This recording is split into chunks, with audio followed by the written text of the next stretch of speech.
তাহিরি হুজুর কি বলে একটু শুনেন। 15 বছর 16 আচ্ছা 16 বছর ধরে আমি এই মাহফিলে আসি। এই মাহফিলে 16 বছর আসার পরে যে আপনাদের সাথে সম্পর্ক হয়েছে বিষয়টা এরকম না। যখন আমি পেশোয়ারি হুজুরের মহব্বত দোয়া নিয়ে এই মাহফিলে এসেছি, আর এই দেশের মানুষগুলো যখন পেশোয়ারি হুজুরের মহব্বতের প্রেমের মালা গলায় পড়েছে, আমিও ভালোবাসি, এলাকাও ভালোবাসে। এই ভালোবাসাবাসীর সমীকরণে এই মাধবপুর তাহিরি সাহেবের যেন একটা বাড়ির মতো হয়ে গেছে।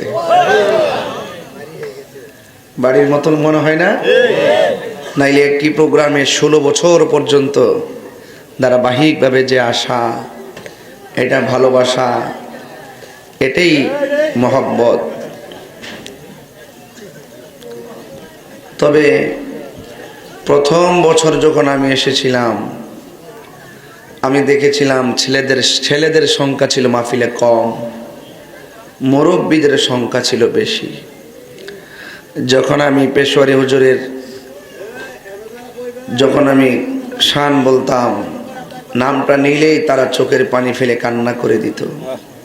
কারণ এই দেশটাকে তিনি ঘাম দিয়ে, রক্ত দিয়ে, প্রেম দিয়ে, ভালোবাসা দিয়ে এই দেশের মাটিকে কিনে নিয়েছেন। কথা বলেন ঠিক কিনা?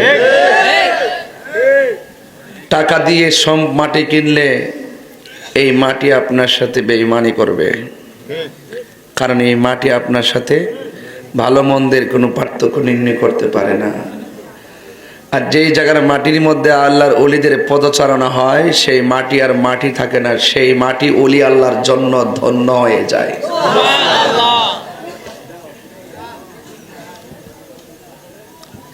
আপনারা মাধবপুর মানুষ খুব সৌভাগ্যবান, একদম ফ্রেশ আকীদা সম্পন্ন পীরের মুরিদ আপনারা। যে দরবারে আকীদার মধ্যে চুল পরিমাণ কোনো সন্দেহ নাই। কেন আপনারা কি ভুলে গেছেন? এই দেশে কম বহস মোনাজারা হয়েছে, কোনো বেড়াইতে কিন্তু পাওয়া গেছে না যে দালিলিক লড়াই করবে। পেশোয়ারি হুজুরকে পাওয়া গেছে। তিনি ঈমানকে প্রতিষ্ঠা করার জন্য ঘামও জড়াইছে, রক্ত জড়াইছে। একটা কথা মনে রাখবেন, যারা বেশি হকের পথে থাকবে, সত্যের পথে থাকবে, দেখবেন তাদের মুসিবত বেশি, শত্রু বেশি। কথা বলেন ঠিক কিনা? এগুলা পরীক্ষিত, ঘাবড়ানো যাবে না, এটা সাময়িকের পরীক্ষা। কথা বলেন ঠিক কিনা?